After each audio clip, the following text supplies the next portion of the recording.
చెప్పండి రేపు అంటే జూబ్లీహిల్స్ పెద్దమ్మ గుడి ఇష్యూ గురించి మీరు రేపు ఏం చేయబోతున్నారు, వాళ్ళు ఏం చెప్పారు, మీరు చేయబోతున్నారు? అంటే ఇప్పుడు మనం సమస్య అనేది వచ్చిన తర్వాత దాని పరిష్కారం కూడా కావాలి. సమస్య పరిష్కారం కోసం అన్ని సమాధాన భేద దండోపాయాలు అన్నీ కూడా ఉపయోగిస్తారు ఎవరైనా. వాళ్ళు మా పైన చాలా సెక్షన్స్ కింద కేసులు వేసి చాలా భయభ్రాంతులు గురి చేసి రాకుండా చేద్దామని చూశారు.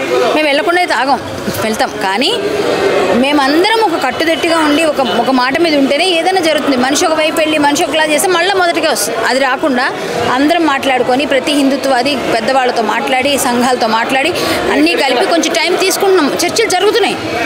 ఇప్పుడు 1000 గజాలు ఇస్తాము, అక్కడికక్కడ 3 ప్లేసులు చూపిస్తామని ఎంఆర్ఓ గారు పిలిచి ఆ బస్తీవాసులను పిలిచి మాట్లాడించడం జరిగింది. మాట్లాడిన తర్వాత వాళ్ళకి అక్కడే మాకు కావాలని భీష్మించుకోవడం జరిగింది. అక్కడ ప్లేస్ లేదు, దారి లేదు, తవ్వలేకపోతే ఎట్లా ఇస్తారో అని చెప్పి అన్నారు. వేరే దగ్గర మీరు పెట్టుకోండి అన్నారు. కానీ అమ్మవారు అక్కడే ఇష్యూ అయింది, అమ్మవారు అక్కడే వెలిసింది, అక్కడ శక్తి ఉందని ఫీల్ అవుతున్నాం కాబట్టి అక్కడే కావాలన్నది మన ప్రయత్నం. ఏమైనా సరే స్వయంభూ కాదు కదా, మీరు పెట్టుకోవచ్చు అంటున్నారు. కానీ అలా కాదు, మాకు అక్కడనే అమ్మవారి తలకి ఇది కావాలని మనం పట్టు పెట్టుకున్నాం. ఏం జరుగుతుంది అనేది 2-3 రోజుల్లో ప్రకటన చేస్తారు ప్రభుత్వం. అయితే కన్ఫామ్గా వాళ్ళు దిగొచ్చారు, అధికారులు భక్తులకి దెబ్బకి దిగి రావాల్సిందే, దిగొచ్చారు పక్కగా. మాకు ఇవన్నీ అయిపోయినా కూడా ఒక చిన్న డైరెక్ట్గా నేను క్వశ్చన్ చేస్తున్నాను గవర్నమెంట్ని, మా పైన పెట్టిన కేసులు కూడా ఎత్తివేయాలి. సమస్య తీరిపోద్దండి, కేసులు ఉండిపోతే మేము తిరగాలి కదా.